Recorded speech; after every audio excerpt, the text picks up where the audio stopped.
Hey everyone, this is Danny Flexen. Delighted to be joined by. What am I talking about? Delighted to be joined by Mr. Ayman Khan for this week's edition of Seconds Out Live. You can tell I'm excited because I'm jumbling my words. I'm going to be talking all things Paul versus Tyson.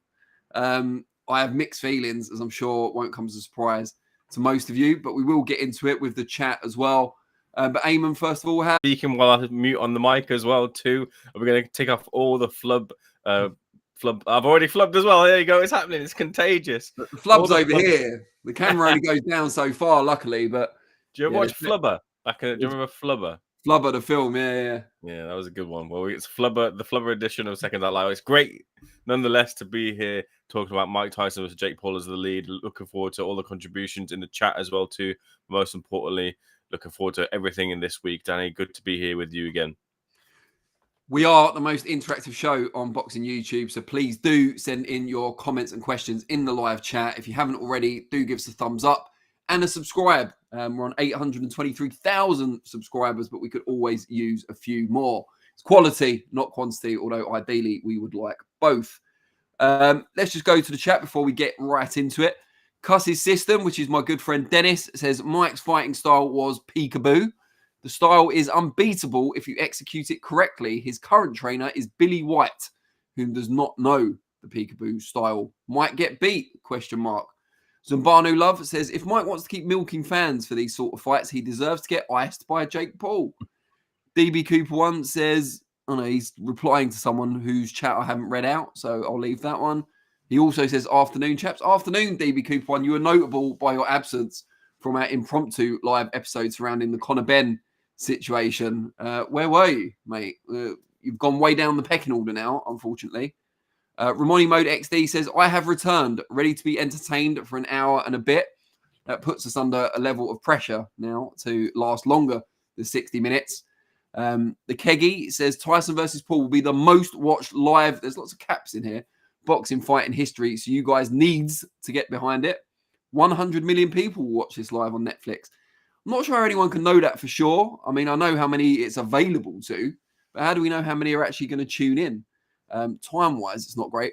I was complete tangent, but I was delighted to read earlier today that the Riyadh season show, topped by Chris William-Smith and Zerdo Ramirez, is now going to be on Sky Sports. And although one of the fighters is an American, it's still at normal Riyadh time, which is great for the UK time zone also. So I'll be tuning into that on Saturday night. Won't get anywhere near as much coverage as Tyson Paul, which in some ways is unfortunate.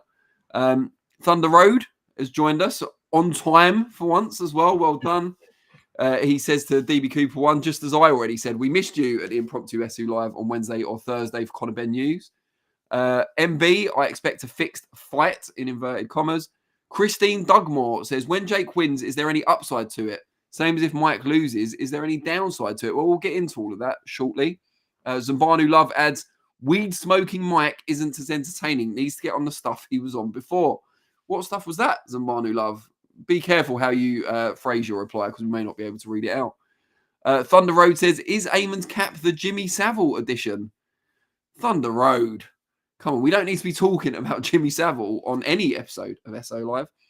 Harry Clark says, Heart says Tyson, head says Paul. As Tyson is just too old. Hopefully I'm wrong and he destroys Paul. Beautiful Golden Dragon, hi mate, says Grey Dad Guy and Ash Ketchum Capote for the win. We'll do our best. We'll do our best not to let you down, Beautiful Golden Dragon, which remains one of the better handles on the live chat. So, Ayman, let's kind of break it down before we get into more of a nuanced discussion of this real fight on, at least on paper, not an exhibition. 8 2-minute rounds, so they'll actually be sharing the ring for less time if it goes the distance than Katie Taylor and Amanda Serrano in the Chief Support, who will be doing 10-2s, as is standard for a female world title fight. Mike Tyson, as we're going by the numbers, 58 years old. A long time. I haven't checked exactly how many years since he last fought. Obviously, he had the exhibition with Roy Jones Jr. And Xavier Miller did an interview with our colleague Josh Hart. It went live today on the channel. And he was saying, even when Mike Tyson was still an active competitor towards the end of his career against the likes of Danny Williams, and Kevin McBride, guys that, with all due respect, he would have comfortably beaten in his prime. I'm sure neither of those guys would be offended by that. He was pretty much given up at that point, and that was the point Xavier Miller was making, that as soon as he got a bit of pressure on him, he sat it out. And Mike Tyson hasn't been that guy for a hell of a long time. He may be one of, if not the greatest heavyweight of all time, and in his prime, I'm not sure anyone could have lived with him. That said, he's so far removed from that prime now, and he seems like a much more mellow guy, not just because of the, infamous or famous weed smoking habit and business, indeed, that he's got, but just generally, he's been impacted by life. He spent time in prison. He's lost family members, as we know. He's experienced the whole gamut of human emotions, and I don't think he could ever be that predatory young tyro that he was back then. Jake Paul seems like all upside for him. If he loses, he can make out like it was the Tyson of old rather than an old Tyson. But if he wins, and he is a huge favourite to win the fight, he's got a huge name on his record, albeit not one anywhere near his prime, who's been largely inactive for many, many years and is old enough to be Jake's dad, if not his grandfather. I imagine it will be very popular amongst a certain demographic, that kind of casual crossover audience, the type of people to watch Misfits boxing. I don't know. I certainly won't be watching it live because it'll be in the middle of the night UK time. Whether I catch up with it the next day or just watch the inevitable crazy finish on social media remains to be seen. It's certainly not my thing. I'm not the target market for this. But is it just all a bit of fun? Is it okay? Is there any real danger to it? I guess is the question. Because if it's not harming anyone, I have no real issue with it. Ayman, what's your take on the kind of safety aspect, first of all? Really all just dependent. We have a better picture of it once we've actually seen it unfold in front of our eyes, because there's been so much kind of rumor and innuendo as to what this actually is, and it's been billed as a legitimate fight. And I've seen Jake Paul's manager Nafisa Bidarian kind of shoot down rumors of it being some sort of choreographed dance routine in some form, and no, this is a legitimate fight between the two. And in little clips I've seen, like, Mike Tyson seems reared up for it and wanting to knock out Jake Paul, and as it gets closer to the fight, kind of maybe brewing up a little bit of the old Mike, a little bit of the old shadow of Mike that he'd been able to really change his life around from being. Look, I can't kind of, when it comes down to it, I think a perfect scenario of this would be, Mike knocks down Jake Paul early, and Mike looks great, and he's a Mike of old, and wow, Jake Paul's rallied, and he's come back after a heavy knockdown to the body to beat Mike Tyson on points. Wow, Jake Paul looks great, and woo, everyone's gonna come out this all nicely, and we've got our viewership and things. Everyone's entertained, but no one's got hurt here. But the idea of this then being shot down and say it's not going to be choreographed at all, and this is a fight, it's a little bit concerning. I remember when I watched the Tyson versus Roy Jones exhibitional fight or whatever that was, and I thought, watching that, I thought Mike can't show his skills. Mike just goes for it. And to the body, it seemed like they were going for it. Maybe a bit more to the head, they're a bit more reserved. At least Roy Jones definitely was. But I thought Mike was being about as full reflection of a Mike Tyson he could be at his age and the time that it was. This is a guy who, as well, when it comes to if this is a legitimate fight and concerns about it, he had to pull out the first time around and there was images of him walking with a cane. This is a guy, who's highly skilled in the game, but his body seems to be breaking down on him. And of course, he's not really lived the life because he's been enjoying his life as he should do, but smoking a lot and kind of not really being in peak athletic condition. So it is a little bit of a worry there for me. I guess what it goes to show is that you can always sell the ticket on nostalgia, and I'm one of those guys. I didn't really live in the Mike Tyson era at all. I wasn't into boxing when Mike Tyson ended up hanging up the gloves.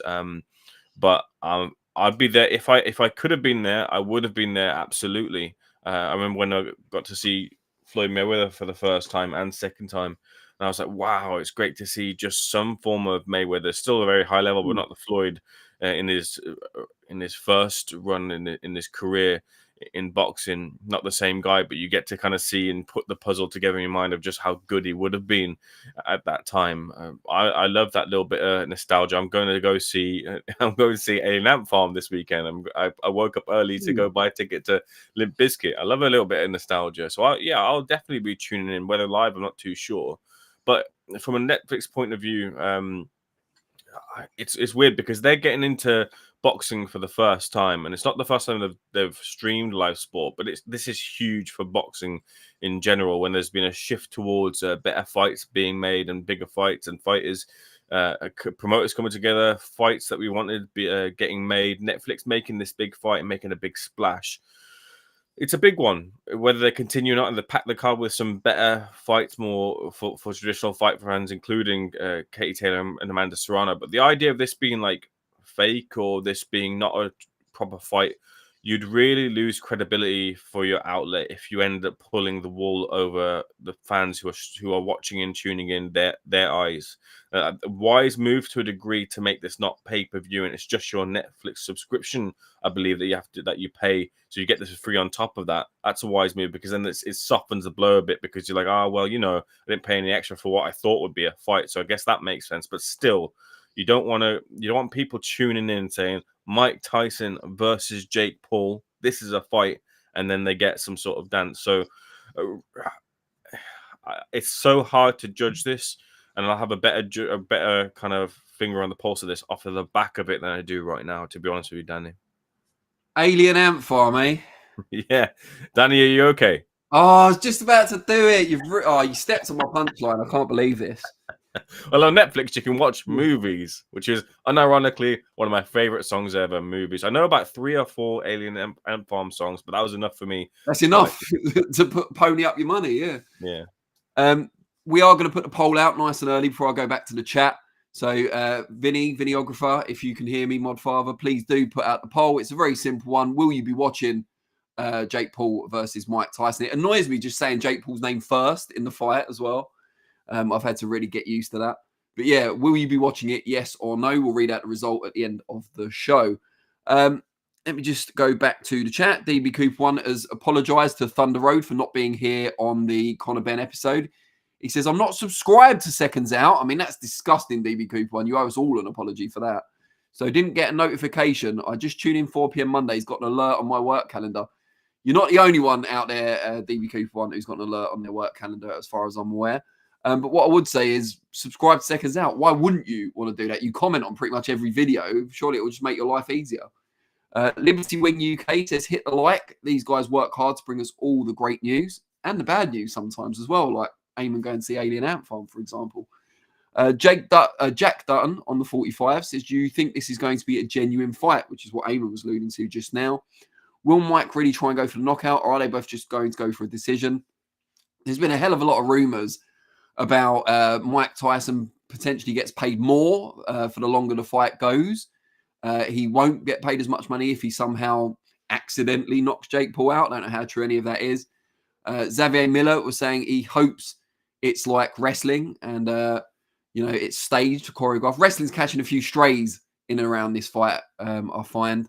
Sean Ingle wrote a great piece on Paul against Tyson for The Guardian. I urge you all to go and read it. It's not behind a paywall or anything. Excellent article. I've linked it on the Seconds Out Twitter account as well, or X account if you want to go and find it.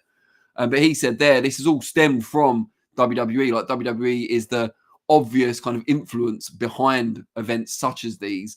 And I can understand it. It's also why it's on Netflix rather than, Sky Sports or something like that, is that Netflix are looking to give you the most bang for your entertainment buck. They're not really a live sports streaming company, but they will go into that sort of realm if it, matches their brand values. And I think that's why it's found a home there.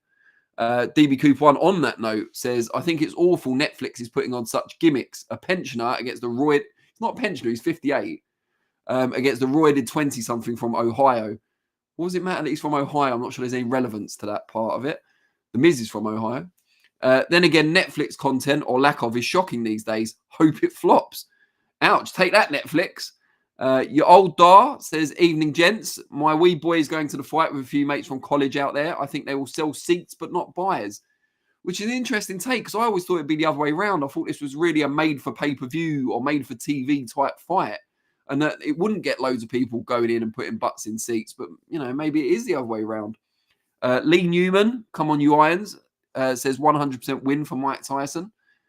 And then says Mike's anger's waiting to be released on Jake Paul. Ramoni Mode XD says Netflix being involved in the boxing space is huge. Let's see if they can compete with DAZN and Riyadh. Thunder Road says to DB Cooper 1, understood. I happened to be online when they went live. When you watch something so much, it shows in the recommendations, even if not subscribed. Thunder Road, don't give him an excuse to not subscribe.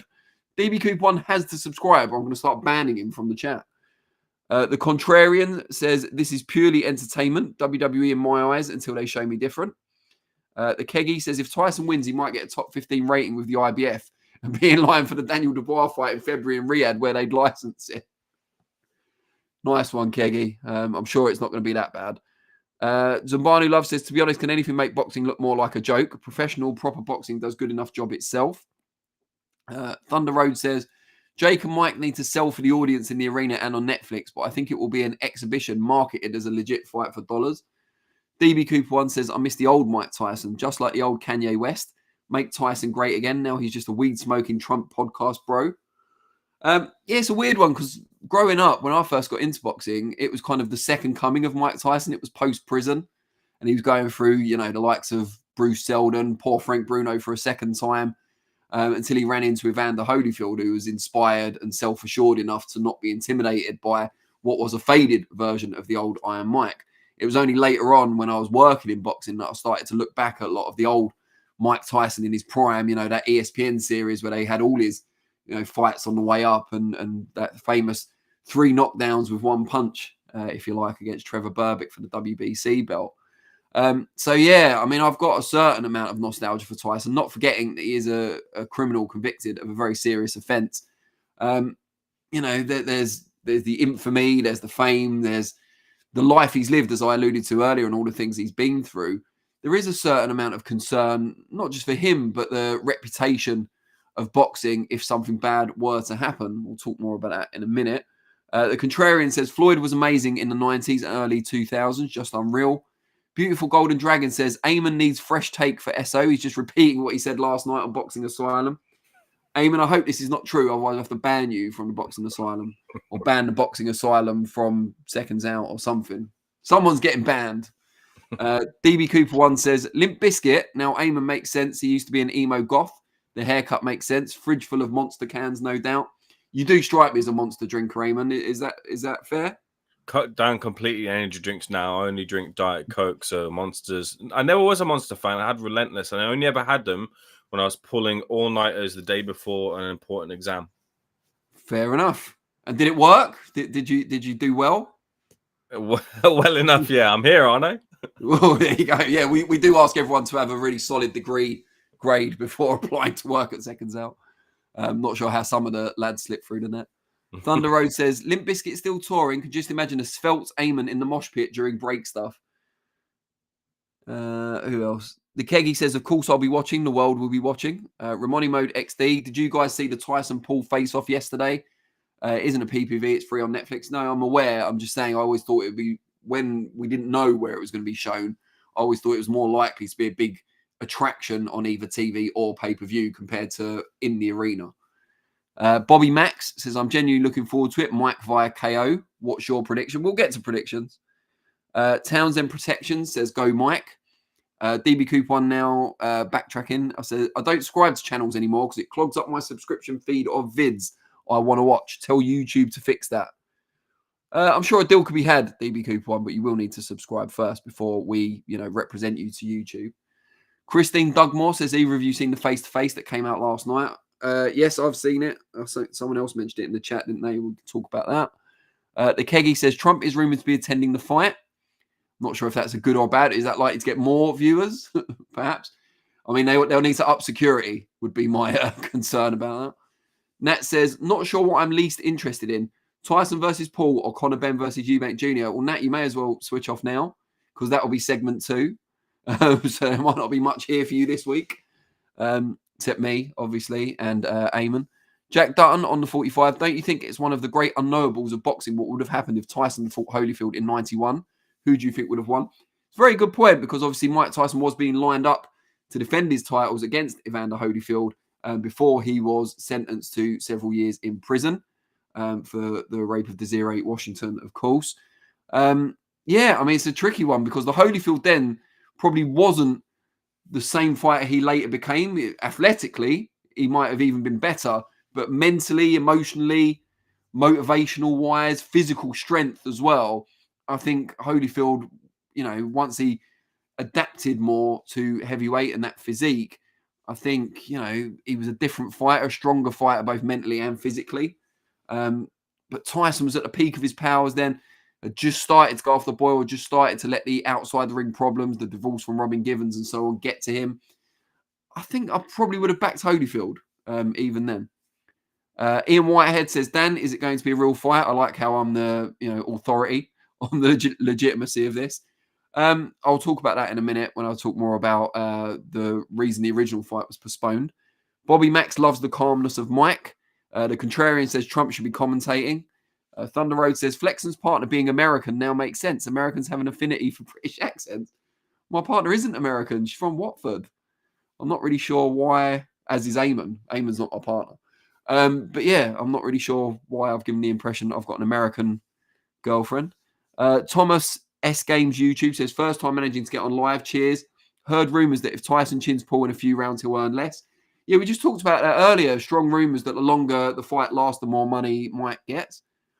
Jack Dutton says, actually, Holyfield was defending in 91, lol. Oh, yeah, of course. Apologies. Tyson had already lost at that point to Buster Douglas. Getting a bit confused there, and Holyfield ended up winning the title from Buster Douglas. But yes, I would have backed Holyfield. The Keggy says, adapted as in roids. I mean, there obviously are rumours about what Evander was using to create that Herculean physique back then, but nothing was ever proven. So we can't really go there to any great extent. But yeah, so we talked earlier about the original date for Paul against Tyson being postponed. And that was because Mike had a very serious medical issue, as Ayman mentioned. He had a stomach ulcer that caused him to lose 26 pounds in weight, apparently. And in Mike's own words, caused him to vomit blood and shit tar. Yep, I kid you not. He was pooing out tar on the floor, apparently. And yeah, had to be removed from a flight or got taken ill on the flight because of this stomach ulcer. And as far as we know, he's all fine now, but I think that's caused a lot of people to worry, especially in the rehab process and getting back to this stage to be in the fight. And as somebody said earlier, will it be a real fight? It's so hard to tell. Can they make it? This is a concern. Can a trained fighter like Mike Tyson, even though he hasn't fought for a long time, and someone who wants to be a fighter, purportedly, and Jake Paul, can they make it convincing enough that people wouldn't notice if it wasn't real? Can they stick to the script if indeed there is one? That is a concern in itself, because I can't imagine if Mike Tyson's getting walloped on the chin that he's just going to stand there and take it, even if he's agreed to do so beforehand. I don't think he's got that mentality, even at 58 years of age. And for Jake Paul, it will completely ruin this whole boxing element of his brand if it's suspected, with any credibility, that this isn't on the level. So I don't know. I mean, I'm hugely skeptical, but I would like to think everyone's going into it, with the idea of it being a genuine on the level sporting contest. But yeah, we don't know just yet. Sean Cornwall says, will anyone take a fall? I really hope not. Team Iron Mike all the way. Fake Paul needs a wake-up call. Thunder Road says, didn't you just say your girlfriend is from Ohio? Now she's from Watford. How many are you juggling? And I said The Miz was from Ohio. WWE Superstar Grand Slam Champion ×2, The Miz. He's not my girlfriend. He could do a lot worse, although he is married to Maurice. So fair play. Thomas Games YT says, Eddie Hearn and Jake Paul in the same room will be a fly on the wall with the ongoing lawsuit between them. Bobby Max, Mike was 5'11" in his prime. He looks a lot smaller now, maybe 5'8" or 9, you think? Yeah, I mean, people are supposed to get a little bit shorter as they get older, and they stoop, obviously, as well. Ramoni Mode XD, everyone back then was on roids. Testing was abysmal and not to modern levels. The Keggy says Mike's 5'10". He does look in amazing condition if you've been watching his YouTube channel. Yeah, I mean, I can't imagine there's much stringent drug testing. I know people have said in there that it's better than it was back in the day. I can't imagine there'll be much stringent drug testing for this fight specifically. Maybe for the undercard. DB Cooper 1 says, the fact that Texas Commission is licensing this fight says it all. Weren't Texas also the ones licensing the likes of Benn and White? No, hold on. No, Dillian White's license, I don't think it is Texas. I think it's Florida. But I'd have to double check that. Not sure about Benn's. Or maybe Benn's is Florida and White's is Texas. That might be it. Sean Cornwall's got a tenner on Tyson winning at 5-2. Bobby Mack says he'll have thought you meant the misses rather than the Miz. Very good point. Bobby Mack and Thunder Road has indeed agreed with that. Yeah, the misses and the Miz, I'm always getting them confused. But no, not in this case. So yeah, Ayman, what would convince you that this fight is on the level, whether it's something in the build-up or whether it's something that occurs once the bell rings? What will make you think, yeah, okay, I believe it now, this is a genuine fight? It literally the fight. No, nothing can sell me promotionally on this being legitimate or not. No pushes at press conferences, no pushes at weigh-ins or whatever. Not even if they manage to get another Mike Tyson quotable out of him or organically, or whether fed to him. Nothing from Jake Paul either. Two of them are, well, Jake Paul more specifically, and Netflix really trying to push this event. Of course, Mike is as well too. So I and everyone here listening to Seconds Out Live will be too long on the tooth to be fooled by anything that's not natural or organic when it comes to us being proved that this is legitimate in some way. And it's going to take that first bell on to see how these guys shape up, and really if they're kind of looking to KO each other. Mike, I assume, will to a degree, and so will Jake. But if you start seeing people maybe put a little bit of a dent and then step back, then you know this isn't really a proper fight. And a lot of people will kind of say, all right, great, that's actually what we wanted here. We didn't want this to be a proper fight. We don't want to see Mike kind of get laid out by Jake Paul. We don't want to see anything like that, and Mike further or tarnish his legacy in any sort of way. We don't want that to happen. So nothing really can sell me on that from any point of view. I was just reading, I had a little glimpse, Danny, of that article. And I was just reading a couple of lines from the article. Adam Kelly he's the president of media at IMG. And one of his quotes says here, "This fight is much bigger than boxing. This is the road and the roadmap that's going to prove the model from Netflix when it comes to sport." So it seems like this isn't going to be the first and last when it comes to boxing for Netflix. And the other one as well too here that piqued my interest is these fights, i.e. Mayweather, McGregor, have encouraged new fans and led to a fresh wave of interest in boxing. If boxing only appeals to a hardcore fan base with technical fights, eventually it will die because its audiences will age and then they'll die. Pretty brutal. Yeah, pretty brutal from Mr. Kelly.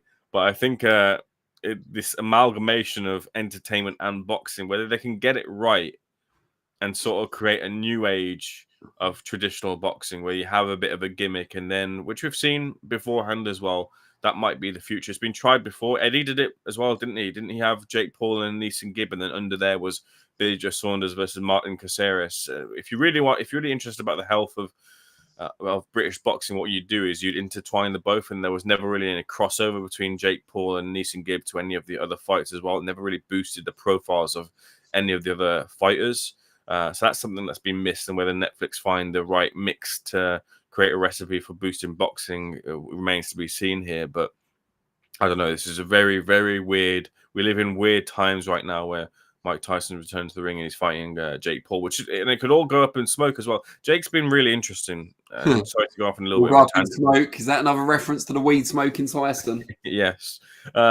It's to speak about Jake Paul's career. He was very much lambasted by boxing fans, and then boxing fans sort of half turned a corner with him because he was doing a lot for the sport. And this card as well too shows some of the good he's done for the sport. He's really helped to raise Amanda Serrano's profile, make sure that she's got the spotlight, some big fights, better pay, better opportunity. This rematch with Katie Taylor, albeit at a higher weight.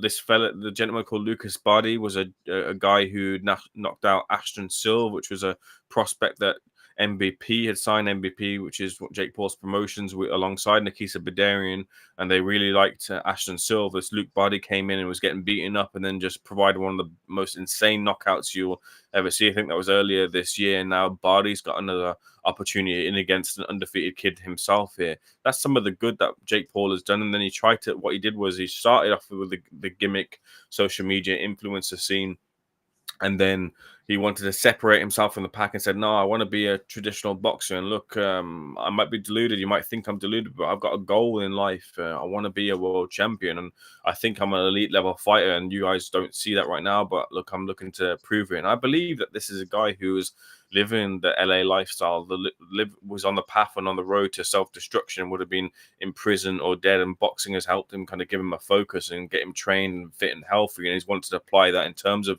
trying to get to somewhere in the sport and pick up a legitimate world title.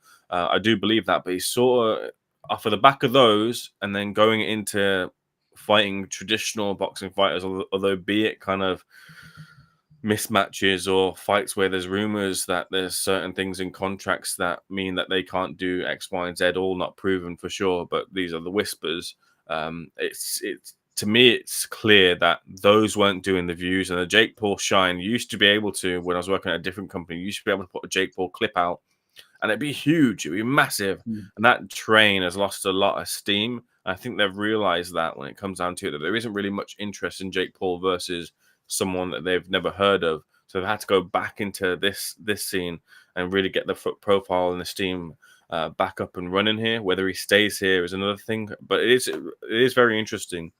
One commenter said, like, will someone come in very late in the day and give these a ranking in some form? And that's what happened with the Tommy Fury and Jake Paul fight. And I guess maybe they wanted Jake Paul to win that because the talk was of a top 15 ranking. And then when Tommy Fury won it, he got, like, I think he got number 38, didn't he? Or in the top 40. Yeah. So don't rule out the possibility that's a sanctioning body, an organization comes in, and says, look, we're going to rank the winner of this fight in heavyweight and try and if that's Jake Paul, position him towards trying to win a world title of some form. Bobby Mack says, if Tyson knocks him down, then that tells me it's legit. Ian Whitehead asked what time GMT is the ring walk. I read earlier this morning that it was 4 a.m. On the Sunday. The Contrarian says it would have to be the fight itself that convinces him it's on the level, that first round. Cuss's system, Dennis says, Peekaboo system is all about bad intentions. So if Mike does not go out to knock out Jake Paul, then it's not genuine. Thomas Games YouTube says, I took Tyson and Jones as an exhibition for what it was. I can't take this as a pro fight with all the rules and stipulations involved. The Keggy says, this is a legitimate real pro fight. They would just make it an exhibition if they were just going to dance around and play act. Not sure about that. The Contrarian says, you can see Tyson Jones for what it was. They were pulling punches. There were a couple of times I thought Mike was going to knock Jones out, but then he would pull back a bit. The Keggy says that baddie KO was KO of the year. Zambanu Love says, has Jake inflated women's fight purses too much? Are others expecting similar purses when they don't bring enough? Could be one of the reasons more female fights aren't in Riyadh season. I don't know. I mean, I don't know how much of a fan of female boxing the Riyadh season people are, because that's what we've been told, that the fights are being made that His Excellency wants to see. So it could be a personal preference thing. It could be that the purse demands aren't right or the budgetary issues, but I can't imagine that'd be an issue for Riyadh season, to be honest, because they can afford it. But yeah, I mean, the money that Amanda Serrano's been getting and Katie Taylor for this is apparently more than twice as much as their previous career high purse. So yeah, it does seem to be inflating it. But then is that not so much a female boxing purse? Is that a Katie Taylor and Amanda Serrano purse? Not just because they're on this big show, but because they are two of the most famous and accomplished female fighters in the world. You know, similar to, you know, if you had Canelo fighting Terence Crawford, for example, you wouldn't use that as a way of saying, well, you know, the purse has been inflated for everyone now. There's a difference between elite superstars and just the, you know, your Commonwealth Garden world title fights. So I don't know. I think time will tell on that one. Ramoni Mode XD says, Jake's MVP prospect cards he puts on a really good viewing. All 50-50 fights either. Great prospects on. The Contrarian says he tried to prove it when he fought Tommy Fury. Bobby Mack says, people questioning his age just have to look at Tyson versus Roy Jones. Tyson looked brilliant and he was 54 then. Yeah, but he was fighting another old guy, wasn't he? Albeit someone who was an incredible fighter in his prime. Age does make a difference. Nat says, hi, kind-faced boxing guy and Ayman from Nancy. Hi, Nancy. Lovely to have our youngest viewer tuning in once again. Although apparently your mum doesn't think there's much here worth watching. So you might want to have a chat about that. A little domestic going on. DB Cooper 1 says, nothing like, sorry, I'm scrolling down here. Can't multitask. Nothing quite like being reminded of death by an IMG sports agent saying all us boxing fans are going to die. Bloke's probably twice my age too. Yeah, DB Coupon, you always allude to these things that make you sound really young. I'm not sure if I buy it or not. B Sting says this is a joke. I don't know if B Sting means the fight or the podcast. Hopefully the fight. Craig Lee Monkman says, just joined, but is it true what the Cobra says that you can't get KO'd in the first 2 rounds? I certainly haven't heard that from anyone reputable involved in the promotion, but it is a rumor that's going around that longer Mike Tyson lasts against Jake Paul, the more money he will get paid. I mean, you could see that or perceive that as a reason that the fight is on the level that they're trying to motivate Mike Tyson not to give up when the going gets tough, rather than it's dodgy. But either way, we haven't had any reputable endorsement of that rumor. Bobby Mack says you can only judge him off. This is Jake Paul of what is put in front of him. Ramoni Mode XD says Cole has no proof. Yeah, I mean, Cole believe that the Earth's flat as well, and I don't think he's got any proof of that either. Ramoni Mode XD says no one saw the contract. So yeah, valid point. We have got a poll up for people who are just joining us, or if you haven't voted already. We're just asking simply, are you going to watch Jake Paul against Mike Tyson on Saturday night? Let us know in the poll. We'll read out the result at the end of the episode. So yeah, we've talked about Tyson Paul.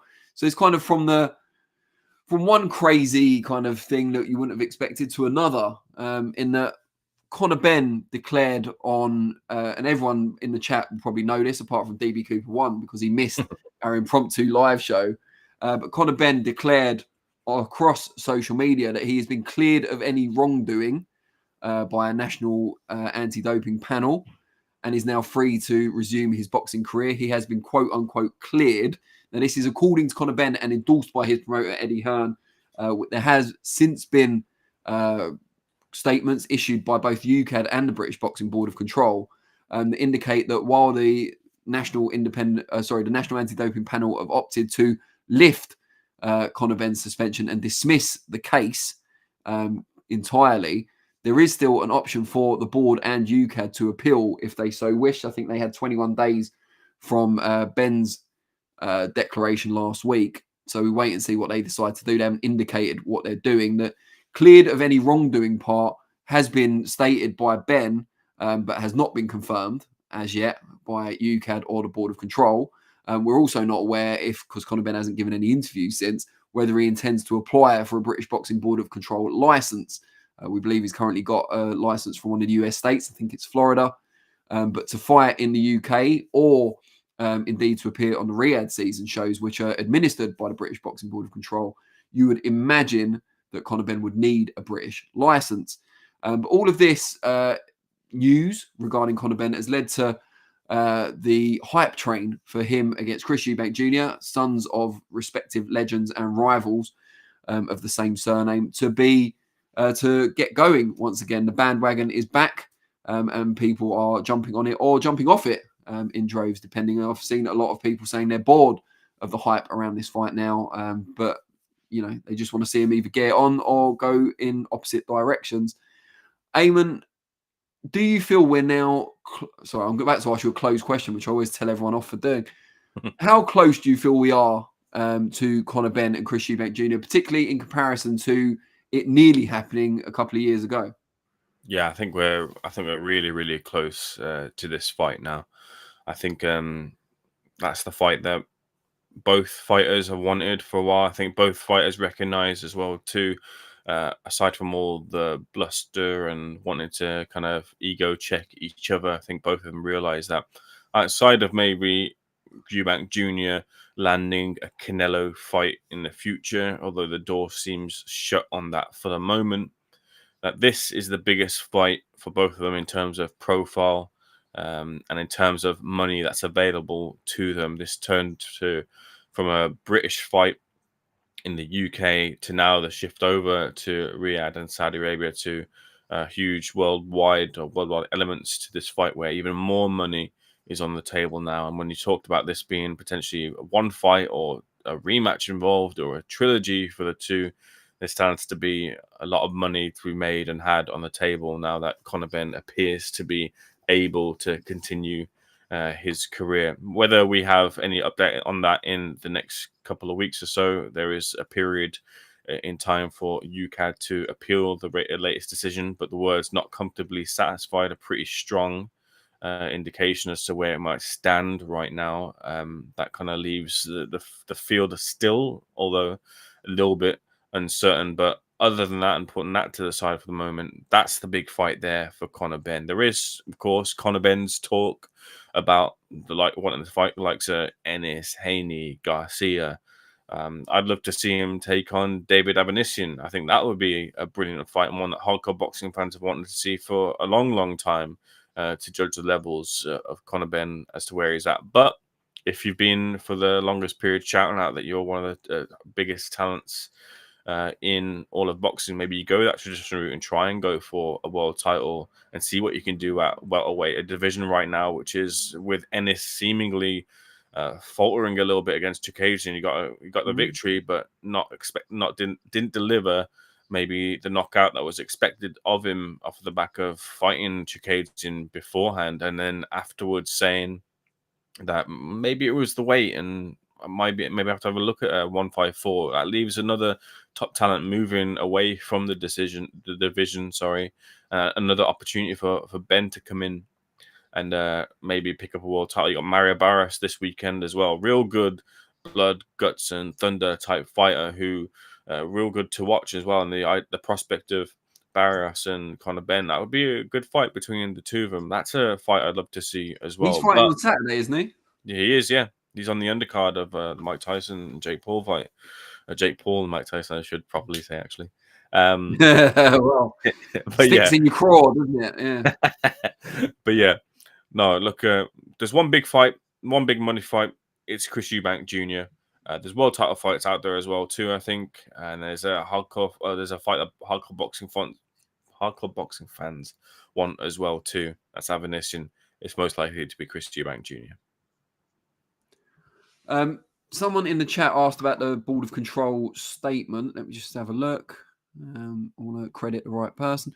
Craig Lee Monkman says BBC hasn't come out, have they, about it all? They have, but it's a statement so sparse it's not really worth coming out with one at all, which I kind of predicted when we did our impromptu episode. Sorry, DB Cooper one. So all they said was, I've got it here in front of me now, the British Boxing Board of Control is aware that Conor Benn issued a public statement on 6th of November 2024 in relation to proceedings between UK anti-doping and him. Not great grammar there, guys. The BBBFC refers to the statement published in response by UKAD and then they link to the UKAD statement. And then all they say after that is, we are considering our position. All inquiries regarding this matter should be directed to UK anti-doping. So, yeah, the board are basically saying they've got nothing to say at this stage, which is interesting, or not. Stephen says the Conor Benn situation is virtually the same as last year. Ben got cleared, then suspended again. Why can't they say what's he been cleared of? I think this time round, though, it makes it a lot more difficult for them to reimpose the suspension because the case has actually been dismissed by the National Anti-Doping Panel.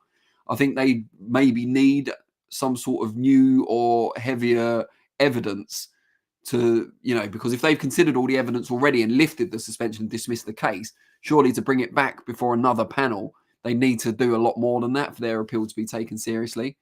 And also, I'm not sure how much money UKAD has, similar to the Tyson Fury case that we've talked about before, to keep on fighting this and to fund their court costs and so on. So it might be that they finally decide, look, I've had enough.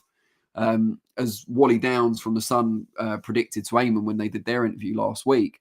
I thought one of the best things about that interview, Ayman, and it was an excellent interview all round, was the amount of people the two of you combined to come up with that Conor Benn's called out in the last few months. For a fighter who hasn't fought in ages and was suspended until quite recently, he seems to have called out most of the welterweight division and some middleweights. Mm-hmm. That's right. Whether we get those fights is another thing, Danny. Well, yeah. Zambanu Love says, how can 2 failed separate tests not make authorities comfortably satisfied a violation that hasn't taken place? Does the National Anti-Doping Panel follow strict protocol? Why would UKAD need to prove intent? I think the panel judges whether UKAD were within their rights to suspend him in the first place. I don't think it's about whether they follow strict liability.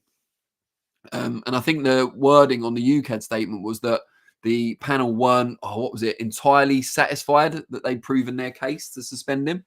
So Eddie Hearn insists it's nothing to do with jurisdiction. We don't have any independent authority to verify that as yet, but I'm sure it'll all come out eventually. Bobby Mack says, Ben too small, and in all honesty, he's fought absolutely nobody. I think Eubank would crush him.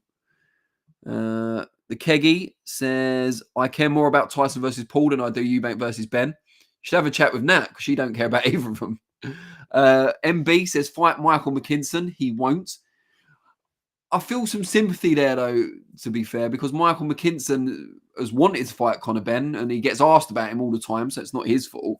But he's been willing to fight Conor Benn for some time, and I always thought it'd be a really good test for Conor Benn. The issue now is that because McKinson lost his last fight against the odds, and that's where I have the sympathy for him, Conor Benn now has a ready-made excuse or an extra one, when he maybe even didn't need one, to not fight Michael McKinson. You can say, well, he's coming off a loss. He hasn't got the same rankings as he had before. It doesn't do anything for me. How not to play says, put him in with Jake Paul. Let them have a PED match. Sounds like something you get in WWE. Not I'm suggesting anyone in WWE is on PEDs. I'm just saying that kind of terminology. Craig Lee Monkman says, the McKinson fight is a good domestic fight. Yeah, I agree. But then it's the same. He won't fight Harry Scarf either for largely the same reason. Harry Scarf was riding high with the British title, and then he lost to Karen, who lost to Boots Ennis for the second time at the weekend. I'm not going to have a crack at his surname, as Ayman bravely did twice. Stephen says, was Conor Benn serving a silent ban in the last 24 months? Eddie Hearn insists he was not, and we have no evidence to suggest he was, apart from the fact that he hasn't fought. BJ says, Benn versus Barrios is the most interesting for me. Barrios is highly underrated. Yeah, I mean, that's the fight I'm most looking forward to on the Paul versus Tyson card. Craig Lee Monkman says, can you serve a silent ban, though? Again, we don't know. We have no evidence to suggest that's the case. DB Cooper 1 says, whole Conor Benn thing is a disgrace. See, DB Cooper 1's put a long chat in now because he missed the episode devoted to this situation last week. Credit to UKAD BBBFC for not backing down against Ben's £1 million lawyers, PR team and big promoter. It's key that BBBFC fight this to maintain credibility. Yeah, I agree that they should fight it if they've got a case to do so. But if he's not fought under British jurisdiction for 2 years anyway, is there a point where you say, well, look, he's kind of served the punishment morally, if not, factually? I don't know. And also, how long can they afford to keep this fight up? It's not about, showing backbone as much as it is having reserves of cash to keep fighting as well. Stephen says, you can serve a silent ban. Hold on. I've gone past it now.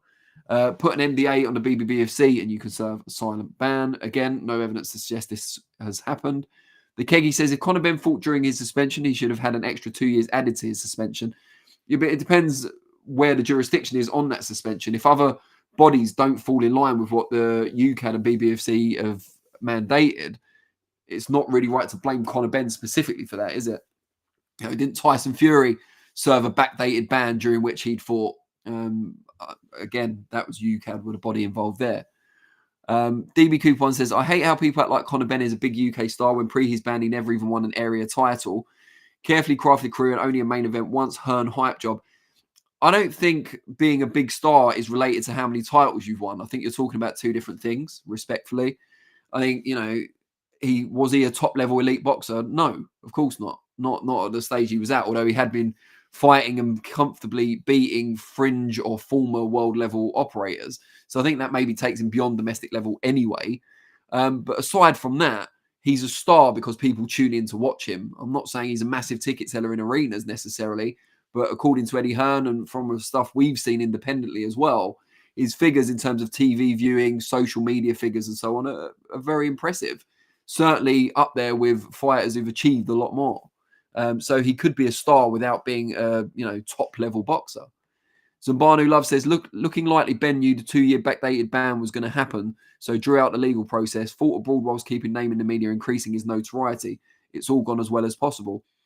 Yeah, I mean, I think whether he thought he was going to be banned or not, trying to keep active outside the jurisdiction he was banned from fighting in isn't, it's a logical move, isn't it? The Keggy says, the fact that boxing has no world boxing governing body is a joke in itself. Yeah, I mean, we could be here all day talking about that, but I don't think that's going to happen anytime soon. Ian Whitehead says, they will boil down Chris Eubank Jr. I can't see Conor, hands of foam, he's called him there, fighting at 160 and putting a dent in Jr. Ben is area level at best. DB Cooper 1 says he should fight the legendary Michael Benson of Twitter. I think there's 2 N's. Actually, 3 N's in Benson. Have you chaps met him? What's he like? British boxing legend. I haven't. Ayman, you've met him, haven't you? Yeah, he was actually at the Frank Roy DAZN lunch. I got to bend the ear a little bit of Michael Benson as well too, and just talk about kind of how he operates and actually just how he's kind of got to his position within the boxing world. Yeah, he's an interesting character. He speaks really quietly as well. We're on a table, long table. We're at the end of it, and there's music in the background. Everyone's talking about all sorts, and Michael never varies his levels. He's most loudest when he's on Twitter. And if someone asked him if he's ever met Ayman Khan, do you think he'll give you your due credit? No, I don't know, because I said to him, I think, no, it wasn't me, but I've said this before, but I think Lewis Hart of Boxing Social asked him, like, how come you don't credit outlets when we're doing scrums? And he goes, I just don't have the time to just pick you all out by listening to you and don't know all your names and stuff. So I just put it out because it's a scrum. And we sort of get that. It would be nice to get the credit for asking the question, but it's just about let Michael Benson off on that one. Zambanu Love says this is a dangerous blueprint, easy for me to say, for other wealthy fighters to do the same. DB Cooper 1 says, yep, Conor Benn could set an awful legal precedent, hence why it's UK BBFC win. Ian Whitehead says, can we have Gabe Montoya back on the channel? I'd love to listen to his opinion on the new news. Very good idea, Ian. And I have thought about it. I just haven't reached out to Gabe yet, but I'll do so after we finish the live. Nat is responding to DB Cooper 1. This is Nat, who had no interest in Eubank Ben, by the way, and is still watching. Michael Benson, a British boxing legend. That's sarcasm, right? Or am I misunderstanding due to the fact I'm now American from Ohio? The Keggy, and your finisher is the skull-crushing finale, just so you know. The Keggy says Echo Esserman would be an unpedded Ben. We don't know. We don't know anything about any assistance Conor Benn had, intentional or otherwise. So let's steer clear of that area, please. Jack Dutton says, do you think a fight between Bam Rodriguez and Inoue at super bantamweight is possible? I mean, completely unrelated to anything we're talking about currently on the episode, Jack. But yes, I do think it's possible one day in the future. DB Cooper 1 is telling Nat that our Michael Benson is loved by Yanks these days too. Must not have reached your farm in Ohio, ma'am. It's quite good for DB Cooper. Mark's out of Zen, which is a superb handle, says, why would you not want to watch Jake Paul being knocked out? You feeling okay? Zabanu Love says, Benson beats Flexen to Frank's box next. God, there's too many X's in that sentence. Actually, there's only 2. Yeah, I mean, he's probably already been in there, isn't he? He probably got in there via someone else and didn't give them their due credit. Craig Lee Monkman says, Conor is better than he's getting credit for. Algeria is an ex-world champ and a few more. Yeah, that's what I was saying. I think the kind of people he's picked off, albeit on the way down, would probably be considered to be beyond domestic level. DB Cooper 1 says, I think we can all agree Everything Boxing is the worst boxing Twitter account on Eddie Hearn's payroll. No evidence of that, by the way. I'm not sure Everything Boxing would ever sue us, but just in case. Zumbani Love says, all of Ben's best wins were fighters moving to 147, most debuting at that weight. Yeah, I mean, that's a fair comment too. I think we don't know how good Conor Benn is. He probably doesn't know, although he's confident, quite how good he is. And we'll never know until he's put in there with some real tests. So just for that reason alone, I would like to see him back in the ring. But yeah, so Conor Benn, Chris Eubank Jr., no kind of more development since last week on that. But as Ayman says, it does seem now like it's closer than ever. And I think I said on the special episode that we did, although Conor Benn has other options, and you talked about Boots Ennis there and Mario Barrios and so on, I'm not sure Chris Eubank Jr. has any other viable options that he would find attractive. You know, the likes of Hamza Shiraz seems to be like maximum risk, minimal reward.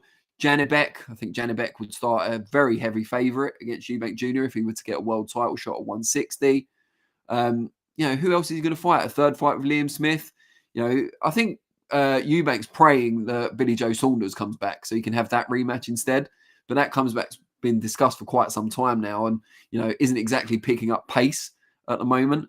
So what else is out there for Eubank Jr.? He's been inactive for a while as well. I'm not saying he needs to fight necessarily. I'm sure he's pretty well off, but this is the fight he wants. It'll be at 160, where although he's not entirely comfortable, it'll be more comfortable than Conor Benn once they're actually in the ring with the on-the-night weights. And he'll fully expect to win that fight. And it's a huge money-making fight for him as well. So, yeah, I think Eubank Jr. needs this fight more than anyone else. So, yeah, we do need to move on, though, as it's, 3 minutes to 5 now. And my father Vinny has somewhere he needs to be as well in the next 20 minutes or so. So we need to crack on and move on to section number 3. And this came from an interview from Mr. Ayman Khan with Joe Gallagher. And it wasn't really what we were expecting. So we put the interview out last week. And the headline was to do with Ben Eubank, because that was the hot news at the time, or Ben specifically. But what got the most attention was the social media clip that we put out, which was not about Ben and Eubank, but was about Joe's fight and Natasha Jonas and her inactivity and how her promoter Boxer relate to that. Ayman, do you want to tell us a little bit more about it before we talk about whether Joe had a valid point or not? Sure, yeah. So I've had the pleasure of going up a few times this year to Joe Gallagher's gym in Manchester, Champs Camp, and getting to speak to the likes of Massey, Johnson, Jonas, who else is there? Scott Quiggers in there as well too, and all the other up-and-coming fighters as well, like Billy Denise and others trying to make their way in the game. So I thought I'll just do a little kind of recap and just ask Joe impromptu kind of updates on some of the fighters in his gym, and that came with those names. And then I came to Tasha Jonas. And look, we know Jonas had the fight earlier in the year with Maya. It was a controversial ending to the fight in that a lot of people felt that Michaela Mayer should have picked up the victory, but Natasha Jonas had got that. But the expectation was that Jonas might rematch Mayer in the future, or at minimum she'd be out again in some form of fight, whether it be against Lauren Price, or a fight before that to set up a fight with Lauren Price, another title fight, whatever it was. The expectation was to be that Jonas would probably be out again. But Joe Gallagher, in asking the question as to what was the latest with Tasha Jonas, took the opportunity to really say his piece and didn't hold back on how he felt that Boxer were treating Natasha Jonas in terms of getting her a fight day, and that we're all the way into November now, and there still isn't a fight for her here, for a fighter who was given the accolade of British Boxer of the Year for the previous year. She's someone who really should be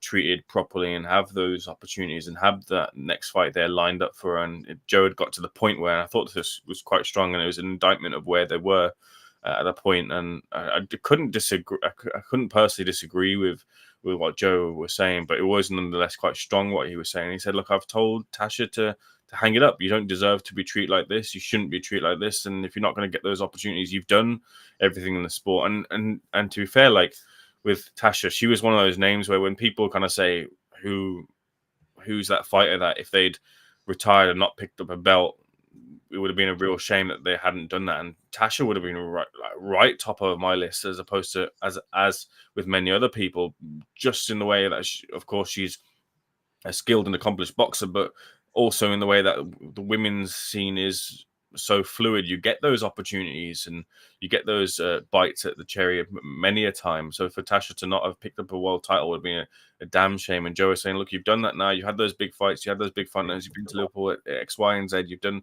everything in the sport you want to need now. And now that you're being mistreated, just forget about it. Like, don't accept it and move on. And you're also managing fighters as well too. Go. You've got a great job at Sky as a pundit. Just go do that as well if you're going to keep being treated that way.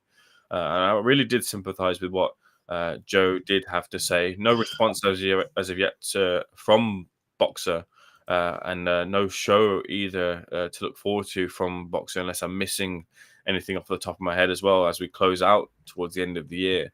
But yeah, it's really much a shame, in my opinion, as to where Natasha Jonas is right now, waiting for a fight date. Yeah, I mean, it's far from ideal. Let's just go to the chat before I give my kind of 2 cents or 2 pence. Nat says, just confirming this section meets my approval. We're all thankful for that. Zambanu Love says, to be fair, Tasha decided to pick up belts versus dinner ladies at uncompetitive weight. It's not like that boosted her market value much. Why is it never dinner men? Are there dinner men? I never had any at my school, but times have changed. Surely there must be some dinner men out there. Just a aside there. DB Cooper one says, Joe Gallagher's always beefing promoters. Well, he's all for his fighters, I think. That's how I'd put it. Nothing new. May has moved on. No other fights out there for Jonas at her age. I don't see why her age has got anything to do with it. She's an accomplished world-level fighter. Surely there's attractive fights that can be made. Craig Lee Monkman says, I saw that. Yeah, not good enough. And Sky won't renew with Ben, surely. I think they've only done 6 shows already and the price fight could be made easily. DB Cooper one says, have you seen the average dinner lady? Absolute units. Fair play to Tasha. And Zambanu Love says, fair point. I mean, it's not just Natasha Jonas. There is a bit of a pattern here. And, even taking into account injuries and so on, Lauren Price, Olympic gold medalist, hasn't fought for, 6 months? May, she was last out. Her partner, Karis Artingstall, also unbeaten. She hasn't fought since January. So that's 10 months. It seems like the only female boxer on the boxer roster, that really tongue twister, who's getting regular action is Caroline Dubois. By regular action, I mean regular fights, obviously. And they've obviously put the market machine right behind Caroline Dubois, and she's the golden child, if you like, of their female roster. But they have signed all these other fighters. Natasha Jonas, when she joined Boxer, talked, in glowing terms about how refreshing it was to be with them rather than with Matchroom, who she was with previously, and didn't feel they'd always treated her right or worked with her best interests at heart. And after a great first 12 months with Boxer, it seems to have gone right off the boil. And not just for her, there is a pattern there if you look at some of the other female fighters on their books. So is it simply that female boxing is not a bigger part of their strategy as male boxing? Or is it that Boxer and Sky Sports aren't putting on enough shows full stop? If we look, and I should have done this before the podcast if I was a real professional, but have Boxer put on enough domestic shows this year, especially considering a lot of the fighters in their rivals' stable, so Matchroom and Queensbury specifically, are putting a lot of their fighters on the Riyadh season shows, and Boxer have only recently become involved in that. It seems like a real opportunity for Boxer to nail down that UK market or that domestic market. Are they not putting on enough shows? Is there another reason? Ayman, what's your kind of spidey senses telling you? You always hear kind of rumors and whispers, and again, nothing substantiated as to Boxer's position with Sky Sports in the future. But when you have kind of Frank Warren making moves to DAZN, leaving TNT next year, and Eddie Hearn in a position with DAZN as well too, being there longer serving than Frank Warren at DAZN, and putting those fights over in the UK and America, and then the whispers about Boxer and Ben Shalom. You do kind of worry as to what the position is there. So it's really kind of hard to say as to the health of Boxer right now. I do hope that, and we do need, first of all, Boxer to put on shows and Sky Sports to remain committed to shows and putting on mainstream boxing outside of the Riyadh season cards, which I think if any broadcaster decided to stay in boxing just for Riyadh season cards, which I could understand, but it would only mean that the outlay would be just the production costs and not anything putting into actually putting on boxing shows. It would be quite a blow to boxing, and we do need for the health of boxing in the UK, boxing on a platform like Sky Sports Boxing. So I do hope that there is that continuation there.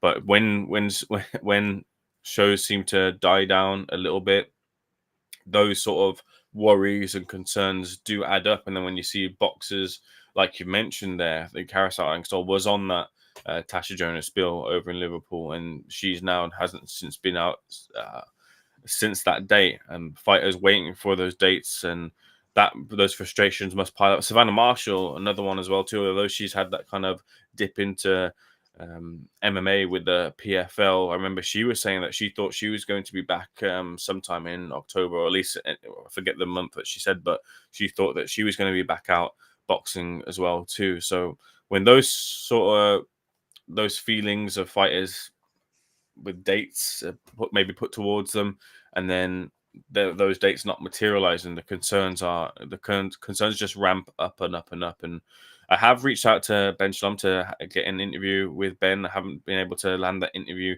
as of yet. Now I did put out a further request for a conversation with Ben today.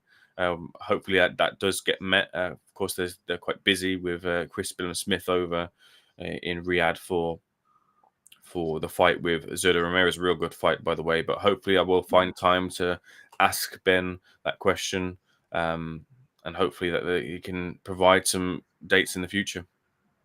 Yeah, I mean, I wouldn't want boxers to think that we're getting on their case unduly or, unfairly here. If there is a reason for this that we're missing, and there very well could be, tell us, please, accommodate Ayman's interview request and let us know, what's going on and why these female fighters haven't been out for a while. And, I'm sure there'll be sympathy for boxers' position if they just explain it. But at the moment, we're only hearing from the passionate Joe Gallagher, who seems to be making very valid points. Ian Whitehead says, well done, Dan. You talk about difficult subjects that many YouTube channels don't, as it will jeopardize their contacts with the boxing family. Yeah, I mean, I don't deserve all the credit for that. Obviously, we're a whole team at Seconds Out, and we all have that attitude. When we employ people at Seconds Out, which is rare that we employ new people because we've got a very good team. But when we do, we always make sure they've got a similar mindset to the brand values and the brand identity, which is no bias, no brown nosing, no bullshit. Or in fact, as I've just misquoted my own brand statement, bullshit out, brown nosing out, bias out, Seconds Out. It's not just a tagline. We do truly believe in it. We want there to be integrity in all forms of journalism, including in the boxing world. But I'm going to get off my soapbox now. Ramoni Mode XD says Fran Hennessy gets a lot of fights on Boxer 2, and that is a very good point. I think she's been out at least 4 times this year. And MB says Fran Hennessy is the new face of female boxing. So there are opportunities for female boxers, just maybe not all of them at the moment, and we need to know why. So Ben Shalom, if you are watching, please do speak to Ayman. Zumbanu Love says if Tasha isn't happy with any promoter, they might not always be to blame. Kind of get that, if you're falling out with several promoters, maybe, you're the problem kind of thing. But it is only 2 for Tasha, isn't it? It's not like she's been with a raft of different promoters so far. Zumbanu Love says if they made economic sense, they'd be fighting. COVID proved that. DB Coupon says, surely Saudi shows mean Boxer have saved money from paying their top fighters via the Sky budget. That is true. Where's the money gone? Yeah, I mean, again, I'm not sticking the boot in or anything here, but I would have thought there would have been more UK shows. It seems like an easy win for Boxer while, Eddie and Frank are making hay in Riyadh. Craig Lee Monkman says Parker and Okoli, Huey Fury were supposed to be his golden boys and they've all left, so maybe the women will follow suit. Thunder Rose says, did Ayman attach the list of interview questions ahead of time along with his request to interview Ben Shalom? Ayman, I already know the answer to this, but do you want to give Thunder Road a bit of a slap? Nope. As in, nope, I did not attach any interview questions or any such thing, and I would not like to do so and won't do in the future. Now, I can see the 4th headliner's made a rather strange appearance. Oh, actually, that's earlier, and it's since been changed. But yeah, it is now time, Vinny, for the 4th headline as we're heading towards the exit door at a rate of knots. But one of the stories that broke last week, I say stories, I don't know if there's been official confirmation yet, albeit I have heard informally that it is true, and that Turki Alalshikh has purchased Ring Magazine. A lot of hand-wringing over this I saw on social media. A lot of people seem to forget that the Ring was already owned by a promoter in Oscar De La Hoya and Golden Boy Promotions previous to this reported transaction. So I'm not sure it's going to make that much difference in terms of the integrity and credibility of the Ring Magazine. If anything, it just shows yet another step in Riyadh season solidifying its power base But Eamon, what did you make of it? And as someone who's a bit younger than me as well, what's your kind of view on the Ring magazine and Boxing News magazine specifically as well? Like how much do you value them as a boxing fan, given the generation gap? Yeah, I'm glad you added that sort of context to the question, because and I'm not much of a true newspaper or magazine reader. And when it came to my love for boxing specifically, I wasn't really reading magazines. It's more the love of the fights and the fighters as it is itself. But absolute respect to those magazines, like you mentioned there, Boxing News and the Ring magazine. My finger on the pulse for those two magazines are that they pretty much have the finger on the pulse for boxing in general, when it comes to opinions, rankings, and thoughts about boxing as a whole as well too, and not afraid to challenge the status quo or convention as well when it comes to whatever the convention is of the day.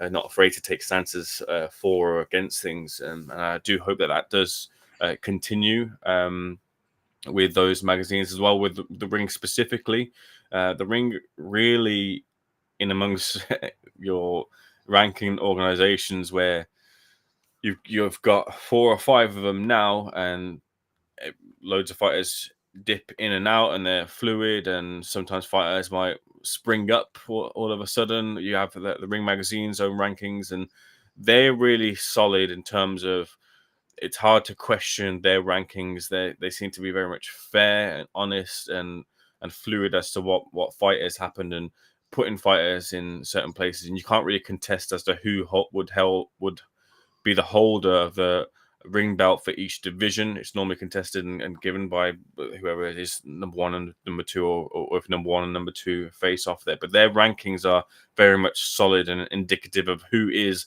the man or woman in that division. That's my real sense of the Ring magazine kind of as a whole. And in terms of this deal as well, my sense is that the Ring magazine is probably going to be turned into a more prominent belt to hold, and maybe even become that proper, not to say that it's not, but that real distinction of this is the belt that means more than the WBC, WBA, WBO, and that whilst I'm not saying that's not the case there, but further prominence for that belt to wider audiences, I think, is the lay of the land moving forward. I think with this idea of boxing becoming UFC-ified, I think they'll be fighting more for the Ring belt rather than WBC, WBA, and so forth. So I think, in a sense, like moving from 4 to 1 belt,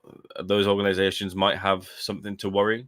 But if it becomes more like UFC, it's difficult to not say that it wouldn't be a good move, but the execution has got to be right. And one of the tells of that execution being right is, depending on where and depending on who has the say on this next Daniel Dubois fight, if it's I imagine that if you're going to move to a UFC style rankings and putting your fighters in tough tests and whatever it is, and these are the rankings, and we're going by these rankings, our own rankings, ones that have been established in these rules and whatever, you got to be matched in tough fights. So Daniel Dubois his voluntary has got to be a tough fight. It can't be someone who's a knockover, or there's no such thing as he's been in hard fights and now he's due a knockover. That's not a thing.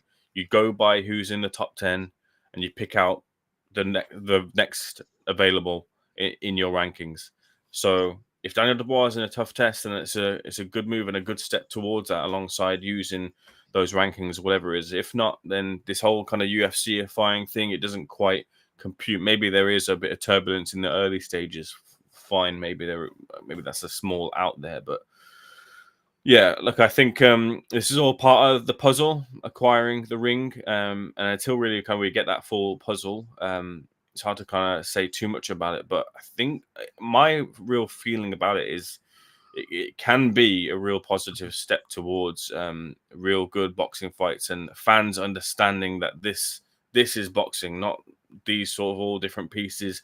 This is the one thing to really kind of focus on and to live and die by. We kicked off the show talking about Jake Paul against Mike Tyson. I still don't like saying it that way round. which will be on Netflix on Saturday night. And we asked you a very simple question: will you watch the fight? And we got a really good turnout. 69% of people said yes, they will be watching, and only 30% said no. So you can expect it to be quite the box office smash. So fair enough. Thank you all for tuning in. Please do give us a thumbs up and a subscribe if you haven't already. If you're watching on playback rather than live, although you've missed the wondrous live chat, you can still comment and we will respond to some of those. But as is usually the case, I'll leave the last words to my colleague, Mr. Ayman Khan. Yeah, 69% voting for watching Mike Tyson. I think a lot of these as well too probably have Netflix as well too, and won't be streaming or otherwise finding other means to find this fight as well. I think this is going to be the biggest boxing event of the year in terms of viewership and most talked about fights, which is saying a lot, I think, and that's great for some of the fighters on the undercard, but maybe some concerns about how fights on Netflix might land in the future and what might be the lead fight for Netflix if they do choose to continue in the sport. But more can be said about that on the back end of it as we anticipate the fight. So looking forward to make sure people tune in for next week's Seconds Out Live. I'm definitely going to be there. We'll be one not to miss, as is every other week. And I thank everyone here in the chat for jumping in and giving their contributions. I'd like to echo as well too, if you haven't already. DB Cooper 1 hasn't already. Don't be like DB Cooper 1. Make sure you hit the like button and subscribe to Seconds Out Live. You can hit the notification bell as well too to get the latest updates. We'll be covering the latest updates in the field as well too this week. Nothing over here in the UK as such, but we have Frank and Raheem over in the US keeping abreast of Mike Tyson and Jake Paul, and we'll have the biggest and best interviews here on the channel, so do keep tuned for that. But for now, I thank once again all of you for joining in. Thank you to Danny, thank you to Vinny as well behind the scenes, and we'll see you guys on the next one.